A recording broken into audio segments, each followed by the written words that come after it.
যে জুতো জোড়া আমাদের সবথেকে বেশি প্রিয়, সেই জুতো জোড়াই কিন্তু ছিঁড়ে যায় সবার আগে। যে জামাটা আমাকে সবথেকে বেশি মানায়, সেই জামাটার রং চলে যায় সবার আগে। আর মনে করেন যে ঘড়িটা পরলে সবথেকে আমার হাতটা বেশি সুন্দর লাগবে, সেই ঘড়িটার হয়তোবা ব্যাটারি নষ্ট হয়ে যায় কিংবা বেল্ট ছিঁড়ে যায়। আর সবথেকে গুরুত্বপূর্ণ কথা হলো, যে মানুষটার প্রয়োজনীয়তা অনেক বেশি একটা মানুষের জীবনে, সেই মানুষটাই কিন্তু সবার আগে দূরে চলে যায়। আসলে সমস্যাটা হলো আমাদের প্রিয় জিনিসটার ভিতরে। আমাদের জীবনে সবথেকে প্রিয় জিনিস যেগুলো, সেগুলো কিন্তু আমাদের জীবন থেকে অনেক দূরে চলে যায়। তো হ্যালো এভরিওয়ান, সবাই কেমন আছেন? আশা করছি ভালো আছেন। আরো একটি ভিডিওতে আপনাদের স্বাগতম জানাচ্ছি।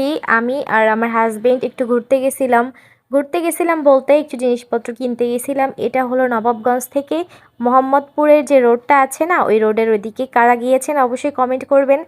তো আমাদের বাসা যেহেতু সাভার আর আমি থাকি নবাবগঞ্জ, তো আমাদের দুজনের ভিতরে একটু ডিস্টেন্স অনেকটাই বেশি রাস্তা যাওয়া আসা করার। আর কিছু জিনিসপত্র কিনতে গেলে দেখা গেলো প্রয়োজনীয় জিনিস সাভারে পাওয়া যায়, তারপরে ওই যে একটা জিনিস আছে না যে ঢাকার ওদিকে একটু যাই, ঘোরাও হয়ে যাবে কিছু কেনাও হয়ে যাবে।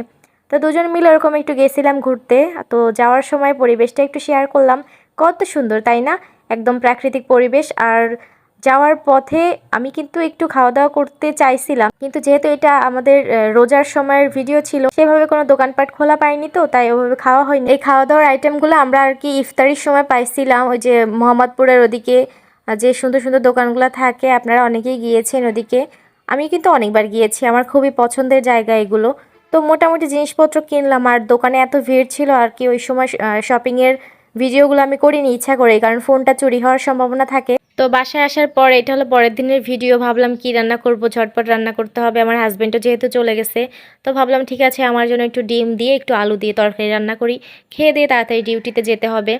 যেই কথা সেই কাজ, ডিমটা তাড়াতাড়ি করে ভাজলাম আর কি। ব্যাচেলারদের মতো রান্নাবান্না, বুঝতেই পারছেন, অনেকে এভাবে রান্নাবান্না করে থাকেন, কিন্তু আমার কাছে তো ভীষণ ভালো লাগে এরকম ডিম আলু দিয়ে তরকারি রান্না করাটা। তো আমি সিম্পলি আর কি রান্নাটা করলাম, যেহেতু ভিডিও দিতেই হবে তাই একটু শেয়ার করলাম। আমি যখন একা থাকি তখন আর কি ঝটপট রান্না করি, এর জন্য রান্নার ভিডিওগুলো দেওয়া হয় না। যখন বাসায় যাই তখন অনেক রান্নাবান্না থাকে, তখন মোটামুটি শেয়ার করি। তো ওই যে প্রথমে দেখে যে কথাগুলো বলছিলাম না, যে প্রিয় জিনিসগুলো কিন্তু আমাদের তাড়াতাড়ি পুরনো হয়ে যায় অথবা দেখা গেল নষ্ট হয়ে যায়, সেরকম কিন্তু হয়। আমার তো খুব পছন্দের কিছু কিছু জিনিস আছে যেগুলো আসলে আমি হারিয়ে ফেলেছি, আবার দেখা গেল এমন কিছু কিছু জিনিস আছে যেগুলো আমি চাই না, কিন্তু আমার জীবনে সেগুলো হুট করেই চলে আসে। এটা প্রত্যেকের জীবনেই হয়, কিন্তু জাস্ট কথাগুলো বললাম। আমার কথাগুলোর সাথে আপনারা কি একমত আছেন কিনা জানি না, আমি তো মনে হয় সঠিক কথাই বলেছি। তো রান্না বান্নাও শেষ হয়ে গেল, আর নর্মাল ভাবেই রান্নাটা করি আমি, তাড়াহুড়া করে করতে হয় এর জন্য, যেহেতু পেজে একটু সময় দেওয়া লাগবে, আবার হসপিটালেও যেতে হবে। তো সবার কাছে ভিডিওটা কেমন লেগেছে অবশ্যই জানাবে, আর সবার জন্য ভালো